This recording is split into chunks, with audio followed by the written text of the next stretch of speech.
Batzar eratzaileari begira deialdi garbia egin dugu. Denok daukagu egoteko eskubidea eta denok daukagu eskubide hori erabiltzeko aukera ala ez. Horregatik, udalbiltzatik baita ere egin dira lehenengo saiakera batzuk maila xumeago baten nahi baduzu, baina adibidez Euskal Herriaren naziotasun hori bere horretan aitortzen ez duten beste eragile batzuekin. Aitortzen dugu baita ere, momentuz modu xumean izan dela, ez? Iritzi diogulako lehenengo batzarra eratu behar dugula eta lehenengo udalbiltza berrantolatu behar dugula horretan sinisten dutenekin. Eta uste dugu lan egin behar dela guztiekin egoteko. Baina guk bai ez digula aterik izten inori. Eta hor egongo da, kolore eta izena bizena jarriko dizkionik, baina guk ateak inori ez dizkiogu izten. Euskal Herria, Euskalduna den edo nork aukera dauka hemen egoteko eta berak erabaki behar du nahi duen edo ez du. Esan behar da, berrantolatzen lan honetan dagoeneko urte eta piko luze daramagula. Ze denbora oso azkar pasatzen da, baina prozesu honek zati desberdinak izan ditu. Lehendabizi, lehenengo hilabeteetan, iazko 2012ko urte hasieran ekin geniola kontu honi, gutxi gora bera, eta lehenengo gauza egin genuen izan zen, hau sortu eta sustatzen genbiltzen honen artean pixka bat irudikatu zertzen etorkizunerako nahi genuena, pixka bat gainetik baldin bazen ere planifikatu zeintzuk izan behar ziren eman behar genituen pausoak, ze garbi genukan beste gauza bat zen, udalbiltza berrantolatu nahi bagenuen eta horrek etorkizunik izango bazun, izan behar zula, bertan parte hartuko dutenen iritzia jasoz. Orduan, lehenengo hilabete horietan pixka bat gure kokapena egitea izan zen, nola abiatu, praktikoki eta teknikoki nola gauzatu zitekeen udalbiltza berriaren eraketa. Uste dugu Euskal Herria aro politiko berri batean sartuta dagoela, aro itxaropentsu bat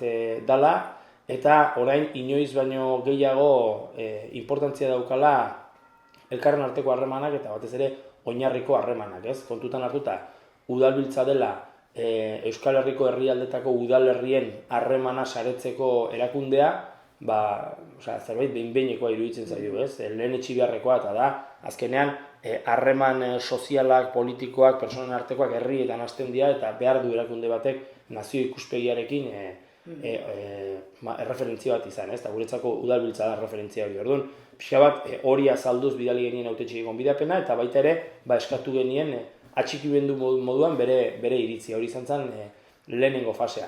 Lehenengo fase horrek esan bezala, nahiz eta ez den itxi inoiz, baina gaur arte eman duena izan da, ia 1200 atxikimendu, udalerri asko tarteko, oraintxe gero datua pasatuko nizkizuke, zenbat dira, baina zenbat udalerri, zenbat alkate, herri desberdinetako eta bat, eta lehenengo fase horren amaiera eman genion urrengo fasearen hasierarekin. Urrengo fasea zen prozesu parte hartzaile bat egitea atxikimendua azaldu zuten guzti horien artean, ez? Eta zen modutara, pixka bat beraieri eskatzea galdetegi baten bitartez, ea zer den udalbiltzaren inguruan ezagutzen dutena, eta zer den orain sortzera goazen bide berri honetarako aurre ikusten dutena, ez? Hainbat kuestioren inguruan, lehen egindako hainbat lanen inguruan galdeketa egin zitzaien hautetxiei, eta baita ere etorkizunera begira nahiko luketenari buruz. Horretatik ondorioztatu dugu, egin dugu diagnosi bat horren ondoren, ez? Hainbat proposamen jaso dira, eta pixka bat horiek jaso eta horiek aztertu, hausnartu eta eztabaidatu ondoren, hasi gaia data finkoak jartzen. Iazko azken prentsaurrekoetan zabaldu genuen urte hasieran hau egitearen asmoa, baina egia esan parte hartzea guk espero genuena baino gehiago esaten badet, pentsatuko dugu abiatu ginela oso asmo urriekin. Ez oso parte hartze handia izan da, hausnartu beharreko dokumentazioa eta hausnartu beharreko proposamenak desente izan dira eta horregatik pixka bat epe hori hartu genuen eta martxora eraman genduen batzarreratzailea.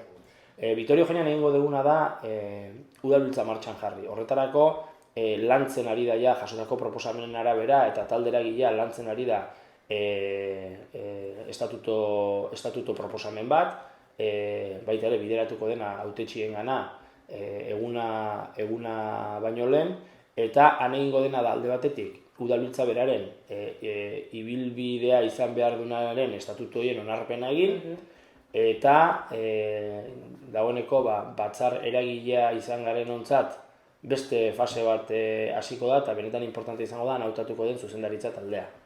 Udalbiltzaren zuzendaritza talde berria hautatuko da egun horretan, eta zuzendaritza talde berriarekin batera, lehendakari ordeak, bertaratzen dien hautetsien esku utziko da berrantolaketaren lehenengo pauso hori. Uste dugu zilegi dela, bazeudela eta badaudela beste mekanismo batzuk, baina uste dugu daukan importantziagatik kokatu behar dela duela 12-13 urte bezala leku fisikoan baita ere, ez? Martxoaren 2an berrantolatzen da udalbiltza eta berrantolaketa horretan parte hartuko dute bertaratzen diren hautetsiek eta bereiek izango dira lehenengo pauso hori emango dutenak. Pixka bat sinisten dugulako esaten ari garen honetan, ez? Azkenean denok izan behar dugula horren parte eta lehenengo parte horren, lehenengo pausoa azkenean ordezkatuko gaituen erakundearen ordezkaritza izendatzea da, eta martxoaren 2an egingo dugu. Lan bat egiten ari gea Euskal Herriko hainbat eragile sozioekonomikoekin, eta eman nahi dugu baita ere lehenengo irudi bat, halako argazki multisektorial bat egin nahi dugu Euskal Herriarena, ez? Garatzen eta lantzen ari dena, eta horren lehenengo proiekzio bat egin nahi dugu lehenengo batzar horretan. Eta martxoaren 2tik aurrera, geratuko zaigu dena, egiteko dana, ez? Lan eskerga, baina kontua da jasotako babesetik ondorioztatzen dela lan horiteko jendea prest dagoela eta ilusioz hartzen dugu bide berri hori. Ni uste gizartean, egungo Euskal Herriko gizartean badala denbora honetatik ona ilusio bat badala gauzak aldatzen nahi direlako. Errealitatea da baita ere krisi estruktural sakon baten sartuta gaudela eta orain arte lehentasunezko izan den ikuspegi bat bagian orain mailakatuta geratzen dela, ez? Errealitateak hala maila guztietan, eguneroko errealitateak horretara garamatzalako. Guk uste dugu honek gizartean eragin handia izan behar dula eta denbora pasahala gehiago. Gure asmoa dalako Euskal Herria gisa aitortzen duen erakunde instituzional bakarra izatea. Barkatu, ez da gure asmoa, izango da hasierako gure errealitatea. Ez daukagulako erakunde nazional bat udalerri guztiak ordezkatzen dituena parametro sozial, ekonomiko eta politikoetarako. Bai daukagu hizkuntzarako, badaukagu hainbat gauza jakinetarako bai, baina erakunde instituzional gisa bakarra izango da, ez?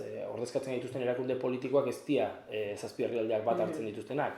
Erakunde politiko bakarra izango da 7 bat hartuko gaituena. Eta nik uste horrek egunerokotasunean egindako lanaren arabera suspertuko dula horrekiko ilusioa. Egitasmoa handia eta potoloa da, baina ez gea gu honen aintzindari. Nahi desan, azken batean okurritu zaiguna da, hor beti subajoan egon den hori berriz ere, horri berriz ere sua igotzea, ez? Lehen nahi batu dugu, hau orain dela urte asko sortutako zerbait da, indar handiz sortu zana, eta Euskal Herrian beste gauza asko bezala bizi dugun eta bizi izan dugun kontestu politikoagatik, pixkat hankaz gora joan zana.